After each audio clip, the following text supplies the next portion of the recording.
እስክንድር ነጋ የተሰጠውን የአመራርነት ቦታ ምክንያት አድርጎ ለአፋብን ደብዳቤ ጽፏል።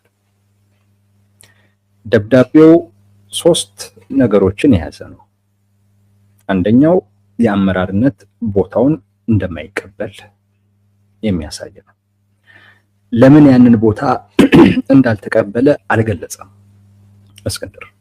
ነገር ግን በቃ የአመራርነት ቦታውን አልፈልግም የሚል ነው አንድ።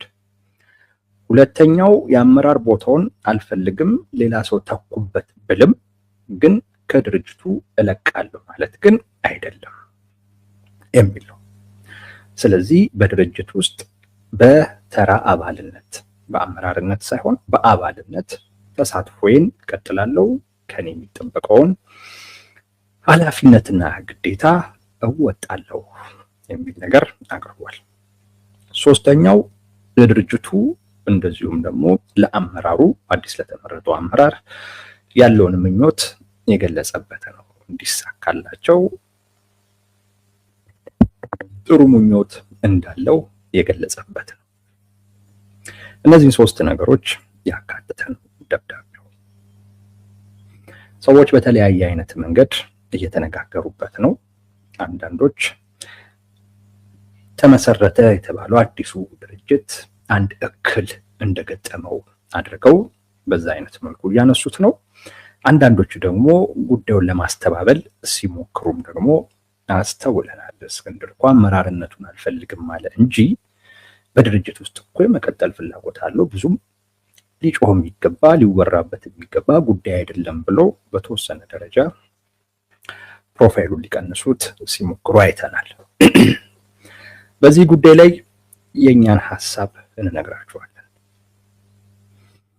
የእስክንድር ደብዳቤ የሚነግረን ምንድነው የሚለውን በአንድ በኩል፣ በሌላ በኩል በዚህ ደብዳቤ ውስጥ የተገለጠው የእስክንድር ነጋ ፍላጎት ምንድነው የሚለውን እንነግራችኋለን። በራሱ ደብዳቤውን መጻፉ፣ አመራርነቱ ይቅርብኝ በአባልነቱ ሊቀጥል ማለቱ ምን ያሳያል? ስለ ድርጅቱ የሚነግረን ምን አለ የሚለውን ነገር እሱን እናያለን። ከዛ ውጪ እንዳልኳችሁ እስክንድር በዚህ ውስጥ ማስተላለፍ የፈለገው ፖለቲካል መልእክት ምንድን ነው የሚለውንም እናያለን ማለት ነው። ደብዳቤው 3 ነገሮችን ያሳያል። 3 ነገሮችን ያሳያል። ከዛም በላይ መሄድ ይቻላል፣ ግን ለኛ ወሳኝ ያልናቸው 3 ነገሮችን ያሳያል።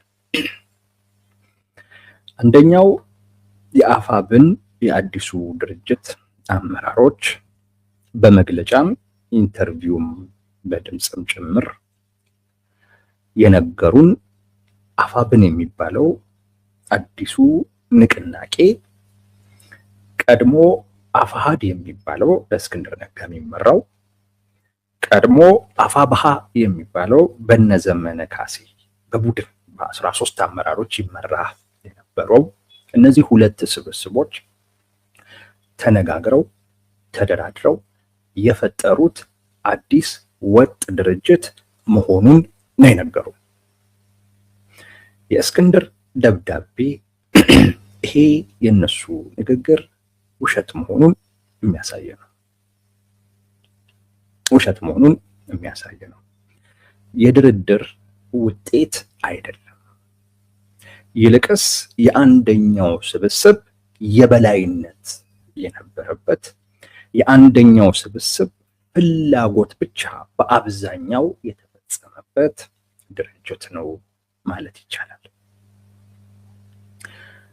እነ እስክንድር ነጋ እንዲሁ ዝም ብለው ተቀላቀሉት እንጂ ይሄ ይሁንልን ይሄ አይሁንልን ብለው ተደራድረው የመሰረቱት አይነት ድርጅት አይደለም። ያንን የሚያሳይ ነው። ይሄ በተወሰነ ደረጃ አዲሱን ድርጅት ለመመስረት የነበረውን ሂደት ትንሽ እንድናይ የሚያደርግ ነው። እንዳሉት የቴክኒክ ኮሚቴ ተቋቁሞ ነበር አንድ ወጥ የሆነ ድርጅት ለመፍጠር። አፋብሃ የሚባለው እነ ዘመነ ካሴ በቡድን የሚመሩት እና አፋሃድ የሚባለው በእስክንድር ይመራ የነበረው ድርጅት። ከሁለቱም የተወጣጣ የቴክኒክ ኮሚቴ ነበር። ያ የቴክኒክ ኮሚቴ በህገ ደንቦቹ ላይ፣ በፕሮግራሙ ላይ፣ አጠቃላይ እንደ ድርጅት አድርገው ሊያቆሙት በሚችሉ ጉዳዮች ላይ በሙሉ ተነጋግሮ ለሁለቱም ድርጅቶች የውሳኔ ሀሳብ አቅርቦ አንድነቱ እውን እንዲሆን ተልእኮ የተሰጠው ያንን ኃላፊነት የሚወጣ ኮሚቴ ነው። በሂደት ግን እዛ ኮሚቴ ውስጥ የአፋሕድ ተወካይ የነበሩ ሰዎች ተመናመኑ። ከነዛ ኮሚቴዎች ውስጥ አንዱ ማስረሻ ሰጤ፣ ከዛ ኮሚቴ ውስጥ አባል አፋሕድን ወክሎ የነበረው ማለት። ሌላኛው ኢያሱ የሚባል። እነዚህ ወሳኝ ነበሩ። በቴክኒክ ኮሚቴ ውስጥ አፋሕድን የወከሉ ወሳኝ የሚባሉ ሰዎች ነበሩ። እነዚህ ሰዎች ወደ መንግስት ገቡ። ቴክኒክ ኮሚቴ ውስጥ የነ አስረስ ቡድን ትልቅ ብልጫ ነበር። አንዱ እሱ ነው። ሌላኛው አፋሕድ ውስጥ ከፍተኛ የሚባሉት እንደነ ወታደራዊ አዛዡን ጨምሮ እንደነ ኮሎኔል ሞአባ ለመንግስት ገቡ። አፋሕድ አለ ወይስ የለም የሚባልበት አይነት ደረጃ ላይ ደረሰ። ማነው ባለተራ የሚባል አይነት ጥያቄ ሁሉ ተነሳ። ኦልሞስት በቃ አፋሕድ የለም የሚባልበት አይነት ነገር ላይ ተደረሰ። እነዚህ ነገሮች በሙሉ በቴክኒክ ኮሚቴ ውስጥ አፋሕድ የነበረውን የመደራደር አቅም ያሳነሱ አጋጣሚዎች ናቸው። ይሄ አጋጣሚ ለእነ አስረስ ማረ ትልቅ የመደራደር አቅም ስለፈጠረላቸው በአዲሱ ድርጅት ውስጥ የሚፈልጉትን ነገር በሙሉ ማድረግ የሚችሉበትን እድል ሰጣቸው። ያንም አደረጉ። የሆነው ያ ነው እንጂ እነዚህ ሁለት ስብስቦች ተነጋግረው ተደራድረው ተስማምተው የፈጠሩት አይነት ድርጅት አለመሆኑን የእስክንድር ደብዳቤ ያሳያል። ቢሆን ኖሮ ቢያንስ እስክንድር በአመራርነት መመደቤን አልቀበለውም፣ በአባልነት ልቀጥል የሚል ደብዳቤ ባልጻፈ ነበረ። እንግዲህ ሲያየው ነው ሰርፕራይዝ የሆነው ማለት ነው። እስክንድር ነጋ ሲያየው እዚህ ቦታ ነው እንዲመደቡኝ ብሎ እንግዲህ ሰርፕራይዝ ሆኗል። አድማጭ አያውቅም ነበር። ድልድሉን ሁሉ የሰሩት እነሱ ናቸው። ከዛ ውጪ ትንሽ ጊዜም ወስዷል። አይ ቲንክ አብሮት ካሉ ሰዎችም ጋር ወይ መክሮበታል ወይም ከራሱ ከአዲሱ ድርጅት አመራሮችም ጋር እንግዲህ ተነጋግሮበት ይሆናል። ብቻ ግን የድርድር ውጤት ሳይሆን አፋብኃ የሚባለው ስብስብ የበላይ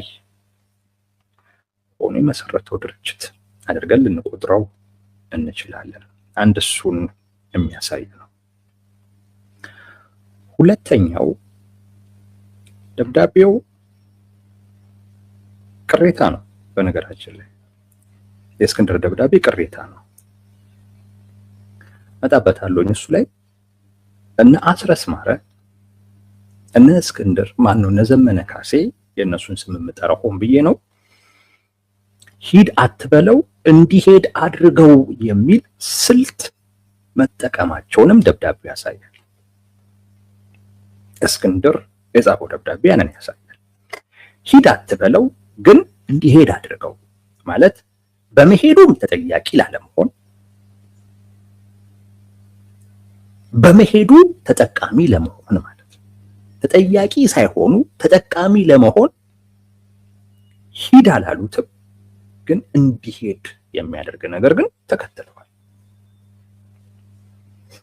ያንን ያደረጉት እስክንድርም ይሄ የገባው ይመስለኛል። ተመልከቱ። የድርጅቱ ሊቀመንበር አዲስ የተፈጠረው ዘመነ ካሴ ነው። ዘመነ ካሴ በአፋብኃ ውስጥ ከ13ቱ አንዱ አመራር ነው። ከድርጅቱ የድርጅቱ ምክትል ሊቀመንበር ውስጥ 3 ምክትል ሊቀመንበሮች አሉ። 2ቱ ዞሮ ዞሮ ከዛው ከአፋብኃ ናቸው ምክትል ሊቀመንበሮቹ። አንደኛው ከአፋሕድ ነው።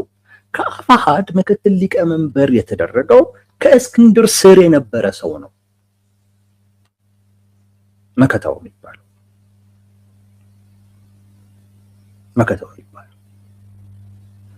እንግዲህ እስክንድር ቢያንስ የአፋሕድ ሊቀመንበር ነበር።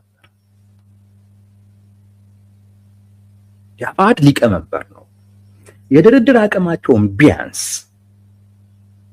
ቢያንስ ምክትል ሊቀመንበር ግን ይሁን ይገባል። ይሄ ምንም ጥያቄ የሌለው ጉዳይ ነው። ምክንያቱም የአንድ ድርጅት ሊቀመንበር ነበር። እሱን ትተው ሊቀመንበሩን በአፋሕድ ውስጥ ከእስክንድር በታች እስክንድር ሲመራው የነበረውን ሰው ምክትልም እኮ አይደለም በአፋሕድ ውስጥ መከታውን ስበው ምክትል ሊቀመንበር። ይሄ ምንም ጥያቄ የሌለው ለእስክንድር ስድብ ነው። ቢያንስ የድርድር ውጤት ነው ለማለት ነው። ሁለቱ ተነጋግረው የፈጠሩት ድርጅት ነው ሲባል ኦኬ፣ ሊቀመንበሩን ለመያዝ ምናልባት ሌሎች መለኪያዎች ይኖራሉ። የሁለቱም ድርጅቶች ሊቀመንበሮች የሚወዳደሩበት ማለት ነው። ያላቸው ወታደራዊ አቅም፣ ፖለቲካዊ ግንዛቤ፣ ተጽዕኖ ፈጣሪነት አይዶን ነው፣ ብቻ እነሱ የራሳቸው መለኪያ ይኖራቸዋል። በዛ ኦኬ፣ ዘመነ ካሴ የአንደኛው ድርጅት ሊቀመንበርነቱን ያዘ። ምንም ጥያቄ በሌለው ሁኔታ የዛኛው ድርጅት ሊቀመንበር ምክትል ሊቀመንበር ይሆናል። የፖለቲካ ስብስብ ነው። እያንዳንዱ ቅርጹ ኢቭን እዛ ውስጥ ያለ አመራር እና ያ አመራር የያዛቸው ፖዚሽኖች የሚያስተላልፉት የፖለቲካ መልእክት አለ። እንደውም ብዙ ጊዜ ብቃት ብቸኛ መለኪያ አይደለም። የፖለቲካ ድርጅት ውስጥ ወይም የፖለቲካ ስብስብ ውስጥ ብቃት ብቸኛ መለኪያ አይደለም። ፖለቲካል የሆነ መልእክት እንዲተላለፍ የምትፈልገውን አይነት እንድትታይ በምትፈልገው አይነት መልኩ እንድትታይ የሚያደርግህን ሰዎች ነው የምታስቀምጥ። ለምሳሌ ትላንት የነገርኳችሁን አልደግሞም። አብን የኦርቶዶክስ ድርጅት ነው የሚል ነገር የሆነ ጊዜ ይነሳበት ነበር። እንደዛ ይነሳበት ነበር። እሱን ስም ለማጥፋት ሙስሊም የሆኑ አመራሮችን ወደፊት ሁሉ አውጥቶ ነበረ። ታውቋቸዋላችሁ እነማን ምን ለማድረግ ነው? ያንን አይነት ፍረጃ ወይም ያንን አይነት ምልከታ ለማጥፋት እና መታየት በምትፈልገው አይነት መልኩ እንድትታይ ማስተላለፍ የምትፈልገውን አይነት መልእክት ለማስተላለፍ የሚረዳ ሰው ነው ከፊት ከፊት የምታስቀምጠው። ፖለቲካ ነው። ስለዚህ የሁለቱ ድርጅት ውጤት ነው ለመባል በእርግጠኝነት ቢያንስ ሊቀመንበር እንኳን ባይሆን እስክንድር ምክትል መሆን ነበረበት። ምክትል አለማድረጋቸው ብቻ ሳይሆን ከሱ በታች የነበረውን ሰው ነው ምክትል ያደረጉት። ይሄ ጥያቄ በሌለው አይነት መልኩ ለእስክንድር ነጋ ስድብ። እስክንድር ሴንስ አርጎታል፣ ገብቶታል፣ ተረድቶታል።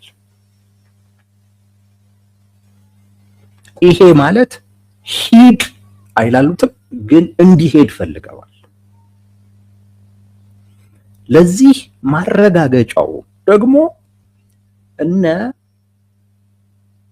ማስረሻ ሰጤ እጅ የሰጡ ጊዜ እስክንድርም እንዲሄድ ግፊት ሲደረግበት ነበር።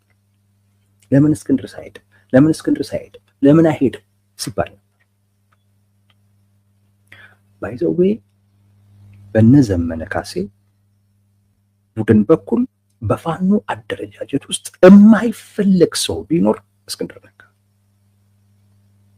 የማይፈለግ ሰው ከዚህ ቀደም አጫውቻችኋለሁ። ደጋግሜ ነው ማነሳው፣ እማነሳውም እውነት ስለሆነ ነው። ዘመነ ካሴ ከእስክንድር ጋር ከሰራህ አይሳካልህም ተብያለሁ ብሎ ራሱ አውርቷል። በረኸኞቹ ይሄንን ስላሉኝ ነው እስክንድርን እማላገኘው ብሎት፣ እማላገኘህ ለዚህ ነው ብሎታል። የሆነ ጊዜ የአንድነት ጉዳይ ተነስቶ ቢደውሉ እሱም ማግኘት ሳይችሉ ቀርተው ከሆነ ጊዜ በኋላ አግኝተውት ምንድን ነው ጠፋ፣ እንደዚህ አንስበን እንደዚህ ጀምረን እንደዚህ አይነት ትልቅ ነገር ምናምን ነገር ሲሉት፣ አይ እኮ እንዲህ ተብዬ ነው፣ ተረኞቹ ማርያም ተገልጣላቸው ከእስክንድር ጋር አይስራ፣ ከእስክንድር ጋር አይቅረብ ተብዬ ነው ብሎታል። ለእስክንድር ለራሱ ነው ያለው። ዘመነ ካሴ እንግዲህ እስክንድርን ለመግፋት የፈጠረው ታሪክ ይሁን በትክክል ተነግሮት ይሁን የሚታወቅ ነገር የለም፣ ግን ብሎታል። እና በጭራሽ እንዲቀርባቸው አይፈልጉም። እንዲሄድም ደግሞ ማድረግም ደግሞ አልፈለጉም። አንድ እስክንድር ትልቅ የፖለቲካ ስብዕና አለው። ስለዚህ አንተን በሚያስጠይቅ አይነት መልኩ እስክንድርን መግፋት ማለት ያንን ደጋፊ ማጣት ነው። ሁለተኛ መከታው ማሞን ይፈልጉታል። አሁን እስክንድርን እንግዲህ ሂድ ለማለት የከበዳቸው ላለመጠየቅ ነው። ሁለተኛ መከታው ማሞንም ላለማጣት ነው። ሸዋን የያዘላቸው እሱ ስለሆነ ማለት ነው። ግን ያደረጉት ነገር ግን ቱ ቢ ኦነስት ለእስክንድር ስድብ ነው። ከሱ ስር ያለውን ሰው አምጥተው ምክትል አድርገው እስክንድርን የፖሊሲ ምናምን ነገር አደረጉት። ሂድ አትበለው እንዲሄድ ግን አድርገው የሚል ነገር መከተላቸውን የእስክንድር ደብዳቤ ያሳያል። እሱም ለእስክንድር ላይ ቅሬታ ፈጥሮበታል። ሁለተኛው ይሄ ነው። 3 እስክንድር እማሄድ ከሆነም ሂድ አንለው፣ ግን እንዲሰማው እናደርገዋለን ማለት እናርቀዋለን። ትርጉም የሌለው የሆነ ቦታ እንሰጠዋለን ማለት የሆነ በቃ ትንሽ የሚመጥነውን አይነት ቦታ ወይ ምክትል ምንም አናደርገው። ግን እንደዛም ሆኖ ደግሞ ካልሄደ የማይጎላበትን ቦታ ነው መስጠት ያለብን ደግሞ ብለዋል።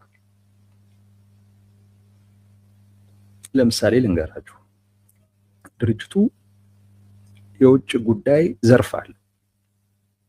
የውጭ ግንኙነት መምሪያ የሚባል ነገር አለ። ያ ማለት ከዓለም አቀፉ ማህበረሰብ ጋር የሚገናኝ ያሉ አዳዲስ ነገሮችን ሁሉ የሚያሳውቅ፣ ኮዛቸውን በደንብ የሚያሳውቅ ምናምን አይነት ነገር እንዲህ አይነት ስራዎችን የሚሰራ ማለት ነው። በእርግጠኝነት ፋኖ ውስጥ አዲስ የተፈጠረው አፋብን የሚባለው ውስጥ ለዛ ቦታ በእስክንድር ልክ ብቁ የሆነ ሰው የለም። በእርግጠኝነት ነው የምላችሁ። የውጭ ጉዳይ መምሪያውን ከእስክንድር በተሻለ ሊይዘው የሚገባ ሰው ያለ አይመስልም። አንደኛ ከሚፈልጓቸው የዓለም አቀፍ ማህበረሰቦች ጋር ቢያንስ እስክንድር የገነባው ስም አለ፣ ትውውቅ አለው፣ ግንኙነት አለው።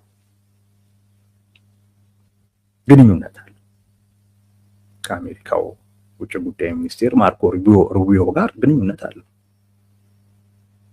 ውጭ ጉዳይ ነው፣ ስቴት ዲፓርትመንት ነው። ከሌሎችም ጋር እንደዚሁ አለው። በፊት በኢህአዴግ ጊዜ በታሰረባቸው ጊዜ ዓለም አቀፍ ተቋማቶች በሙሉ ስሙን የሚጠሩት ሰው ነው እስክንድር ማለት። ዲያስፖራው ውጭ የሚኖረው የኢትዮጵያዊ ጋር ትውልደ ኢትዮጵያዊ ጋር እስክንድር ያለው ግንኙነት ማንም የለው። አንዱ የውጭ ግንኙነት መምሪያ ዲያስፖራውን ማስተባበር ነው ስራው። ከዓለም አቀፍ ተቋማቶች ጋር መገናኘት፣ ስለፋኖ ማስረዳት፣ ብልጽግናን ወይንም አገዛዙን ያደረገ ያለውን ነገር ማጋለጥ፣ ይሄ ሁሉ እስክንድር ቀድሞ የፈጠረው ግንኙነት መረብ ስላለ በእነዚህ ተቋማትም በዲያስፖራውም ደረጃ ያለው ስም ከፍ ያለ ስለሆነ የቋንቋ ችሎታውም ጥሩ የሚባል ስለሆነ አይ ቲንክ ያንን ቦታ ቢያንስ እስክንድር ሊይዞ ይገባል። ነገር ግን እሱን ቢሰጡት እስክንድር ሊጎላ ነው። ሊጎላ ሆነ። የዓለም አቀፍ ተቋማት የዓለም አቀፍ አንዳንድ መንግስታት ምናምን ፋኖ ሲባል አይናቸው ላይ ድቅን የሚለው እስክንድር ሊሆን ከነሱ ጋር የሚገናኘው እሱ ነው፣ የሚያውቁትም እሱ ነው።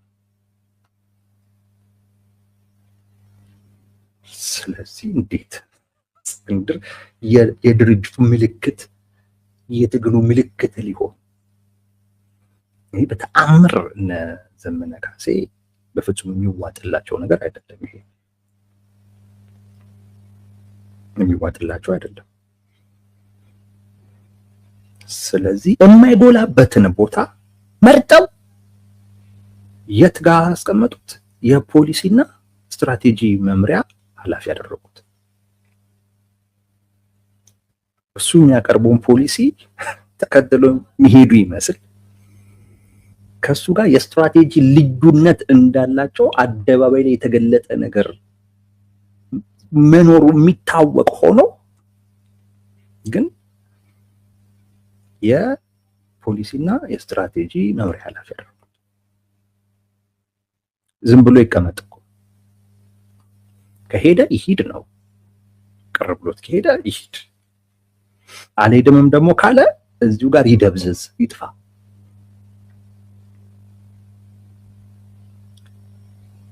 እነዚህ ነገሮች ስለመሆናቸው እስክንድር የጻፈው ደብዳቤ ያሳያል። አንደኛ የአፋብኃ የበላይነት ባለበት አይነት ሁኔታ የተፈጠረ ድርጅት መሆኑ፣ ሁለት እስክንድርን ገፍተውታል። ግን ስለተገፋ ብቻ የሚሄድ አይነት ሰው ስላልሆነም እንዲደበዝዝ፣ እንዲረሳም፣ እንዲጠፋም ቦታም ሰጥተውታል። ይሄ ስለመደረጉ የሚያሳይ ነው። እስክንድር እና የእስክንድር ወዳጆች ቢያንስ የገብቷቸዋል። ምናልባት እስክንድርም ላይሆን ይችላል ይሄ የገባው፣ በጣም ሀምብል መሆን ይፈልጋል። ስለዚህ ደስ ያላችሁን ስጡኝ ችግር የለውም ምናምን ነገር ይላል። አሁንም ቢሆን እንኳን አመራርነቱ ይቅርና እኔ አባል ልሁን ብሏል። አባል በመሆኑ እስክንድር ነጋ ይጎላል ማለት አይደለም። ይጎላል ማለት አይደለም። በእርግጠኝነት የእስክንድር ነጋ ወዳጆች የፈጠሩበት ተጽዕኖ ነው ደብዳቤውን ያጻፈው። ቢያንስ ለራስህ እንኳን ባይሆን ለእኛ ተጠንቀቅልን፣ ቢያንስ ቅሬታን መግለጽ ይጠበቅብሃል እና በእርግጠኝነት ወዳጆቹ ጫና አድርገውበት የጻፈው ደብዳቤ ነው። አይ ቲንክ መዘግየቱም ከዛ ጋር የተያያዘ የተሰማቸው አሉ። አንዳንዶች የፖሊሲ ስትራቴጂ ነው ዋው ወሳኝ ቦታ በቃ ፋኖ የሚመራበትን ሮድማፕ እኮ የሚያዘጋጀው እሱ ነው የሚል አይነት መጽናኛ ፈጥረው ነበረ። አንዳንዶች ግን ሪሊ ተሰምቷቸዋል በጣም እና እስክንድርም ላይ በጣም ጫና ፈጥረው የጻፈው ደብዳቤ ነው። አንድ የእስክንድር ፍላጎት ቅሬታውን መግለጽ ነው፣ የራሱን ወይንም የደጋፊዎቹ ቅሬታ መግለጽ ነው የፈለገው። ስለዚህ በሆነው ነገር ደስተኛ አይደለሁም፣ እንደ ሰው በሆነው ነገር ደስተኛ አይደለሁም። ሁለተኛው ከዚሁ ጋር ተያይዞ እንደ ፖለቲከኛ ደግሞ ተጽዕኖንም ማሳየት ነው የፈለገው። ተጽዕኖ ማሳየት ፈልጓል እስክንድር። የእስክንድር ቅሬታ አጀንዳ ይሆናል። የእስክንድር ቅሬታ ከድርጅቱ አመሰራረት ጋር ተያይዞ ወይንም ድርጅቱ በመመስረቱ ምክንያት ተፈጥሮ የነበረውን ምናልባት ከፍ ያለ ስሜት ካለ ወደ ጥርጣሬ ደረጃ እንዲወርድ በማድረግ ረገድ ትልቅ ተጽዕኖ አለ። የእስክንድር ዝም ማለት በሙሉ ስምምነት በቃ ችግር የሌለበት አይነት ድርጅት አስመስሎት ነው። ነገር ግን እስክንድር ልክ ቅሬታ ግን ሲያቀርብ አብዛኛው አሁን እንግዲህ ሲያወራ የነበረው እስክንድር ለቀቀ የሚል ነው። ለድርጅቱ መከላከል አለብን ብለው ያን ኃላፊነት በፈቃደኝነት ወይንም በክፍያ የወሰዱ ሰዎች እስክንድር አለቀቀም የሚለውን ነው መከላከያ ያደረጉት ያለው። ግን እስክንድር ቅሬታ ውስጥ ድርጅቱ ውስጥ ችግር አለ፣ አለመግባባት አለ። ይህንን የሚያሳይ በአመራሩ መካከል ገና ከመነሻው አለመግባባት አለ። እስክንድር አባል ሆኖ የመቀጠል ፍላጎት ስላለው አይደለም ወደ አባልነት አውርዱኛል። እንደዛ አይነት ነገር ቢኖረው እስክንድር ወደ አንድነት ሲመጡ የሆነ ቦታ ሊሰጡት እንደሚችል ይታወቃል፣ ራሱን ያውቃል፣ ይጠብቃል። ስለዚህ አስቀድሞውኑ እኔ እንዲህ ስለሆነ በአመራርነት መስራት ስለማልፈልግ እኔን በአመራር ሂደት ውስጥ እንዳታስቡ ማለት ይችል ነበር። ደግሞም ይልም ነበር። ምክንያቱም እስክንድርን የሚያክል ሰው የአንደኛው ድርጅት ሊቀመንበር የሆነ ሰው ሙሉ በሙሉ ከአመራር እወጣለሁ ብሎ ሊያስብ አይችልም። ቢያንስ የመጀመሪያው እሱን ካልሆነ ሁለተኛውን ቦታ አገኛለሁ ብሎ ነው የሚያስበው። ምክንያቱም የዛኛው ድርጅት ሊቀመንበር እኮ እሱ ከሚመራው ድርጅት ጋር እኮ ነው እነ አስረስ እኮ አንድ ሆነን እኮ እያሉ ሰው የአመራርነት ቦታን የማይፈልግ ቢሆን አስቀድሞ ይናገር። ከሆነ በኋላ የተናገረው የሆነው ነገር ቅሬታ ስለፈጠረበት ነው። የስድብም ያህል ስለቆጠረው ነው። ደግሞም ነው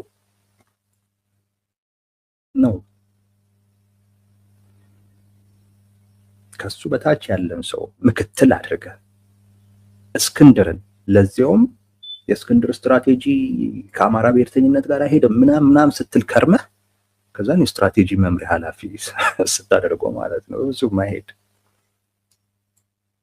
ማይሄድ ሰው ቅሬታውን ገልጿል።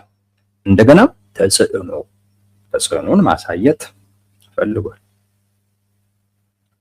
መነጋገሪያ መሆኑ በራሱ የሚፈጥረው ተጽዕኖ አለ። ድርጅቱ ለሁለት የተከፈለ ያህል የመሰላቸው ሰዎች አሉ። እውነት ለመናገር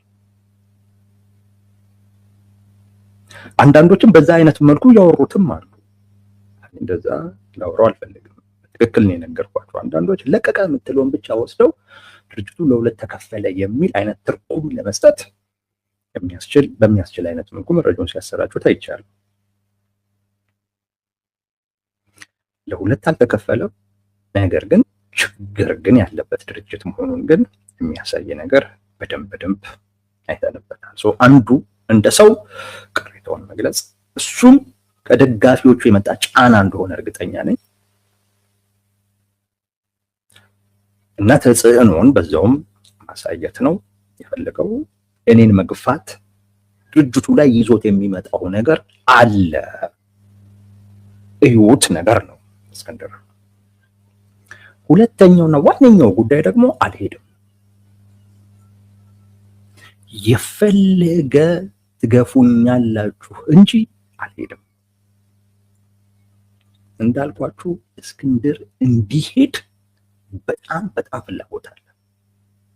ከፋኖ ትግል ወጥቶ እንዲሄድ በጣም ፍላጎት አለ። አይገርሙት ነገር ይዞባቸው የሚመጣው ጣጣ ቀላል አይደለም። መቼም ለእስክንድር ያልሆነ የፋኖ እንቅስቃሴ በእርግጠኝነት ለማንም እንደማይሆን እርግጠኛ ለማንም። እኔ በፋኖች ጉዳይ ላይ እንደው ትንሽዬ የሆነ ነገር እንኳን ካለኝ በእስክንድር ምክንያት ነው። እውነቱን ስነግራችሁ እንደው የሆነ ትንሽ ጥበቃ ካለኝ ነው። የሆነ አይነት ጥበቃ ካለኝ ወይንም ደግሞ ፋኖ ጉዳይ ላይ ቁርጥ ያለ ነገር ካልያዝኩ ማልይዝበት ምክንያት እስክንድር ሌላ አይደለም።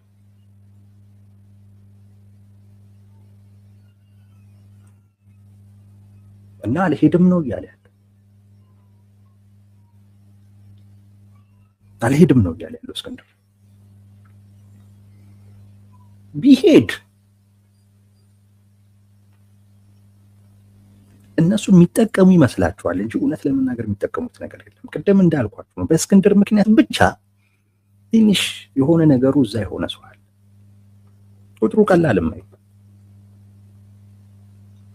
እስክንድር ቢሄድ እውነቴን ነው የምላችሁ በአብዛኛው የሚጎዳ ነው ትግሉ። ግን እነሱ እስክንድር እያለ አንጎላም የፈለገ ቢሆን አንጎላም ብሎ ስለሚያስቡ በጣም ሊገፉት ይፈልጋሉ። ገፍተውታል። ግን አልሄድም ነው እንዳልኳችሁ ሊገሉት አይችሉም። ያ ማለት ኦልሬዲ በቃ ከዛ በኋላ እንዴት እንደሚሆኑ አላውቅም። ሊያደርጉት የሚችሉት ነገር መግፋት ነው። እስክንድር ደግሞ ተገፍቶ የሚሄድ ሰው አይደለም። ከሩቅ ነው የማውቀው፣ ግን በጣም እልህኛ ሰው ነው።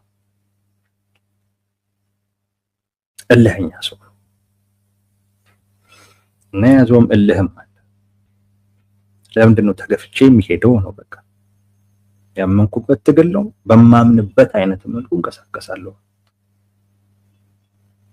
ስለዚህ ማንም ስለገፋኝ አልሄድም፣ ማንም ስለጠራኝም አልመጣሁም ነው እስክንድር።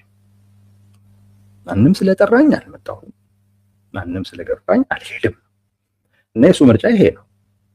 አሁንም እያስተላለፈ ያለው ይሄ ነው። ኢቭን በአባልነትም በጣም በሚያስረሳ በጣም በሚያደበዝዘኝ ቦታም ላይ ብሆን ግን አረቀም ከትግሉ እንዳታስቡት ትግል ውስጥ አለው እያለ ነው። አልሄድም። ፍላጎታችሁ እንዲሄድ ነው፣ ግን እኔ አልሄድም። እና ብላችሁኝ አልመጣችሁም፣ ሂድ ስትሉኝ አልሄድም ነው።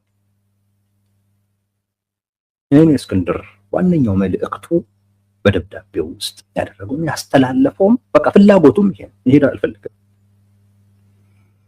ድርጅቱ ውስጥ ከድርጅቱ እንደወጣ ብትገፋፉኝም አልሄድም። በነገራችን ላይ በጣም ነው የምላችሁ፣ በቃ ለመንግስት እጁን እንዲሰጥ ተገፍቷል። አረ እንደው ምን አለ ቢሄድልን እያሉ አንዳንድ የመንግስት ደጋፊዎችም እስክንድር እጅ ቢሰጥ ደስታቸው ነው። እኔ አልመክረውም፣ እንደዛ ነግሬያቸዋለሁ። የማንንም ሰው እጅ ስጥ ብዬ ነው ያልመክረው። አሁን እየሰጡበትም ያለው መንገድ ደግሞ አልደግፈው፣ ነግሬያቸዋለሁ። ይሄ አልደግፈው። ሲገቡ ይሄን ለማድረግ ነው ብለው ነው የገቡት። አሁን ግን ለመንግስት ግን እጅ ግን እየሰጡ ግን ያለው በዛ አይነት መንገድ አይደለም። ትግሉ መንገዱን ሳተ ብለው ነው። ትግሉን መንገዱን ስለሳተ የአማራን ህዝብ ሊጨርስ ነው የተነሳው ወዳልኩ አይነት መንግስት ልትመጣ አትችልም። ስለዚህ አመጣጡ ክብር ይኑረው፣ ትርጉም ይኑረው ብያለሁ። እስክንድርም ሌሎቹ በሄዱበት አይነት መንገድ እንዲሄድ አልመኝለትም። እንደው ምን ትመኝለታለህ ካላችሁኝ ራሱን ሆኖ ይኑር ነው። እንደው እንዳንተ ከሆነ ደግሞ እንደው ቢቻል ቢወጣ ከሀገር ቢወጣ ጥሩ ነው።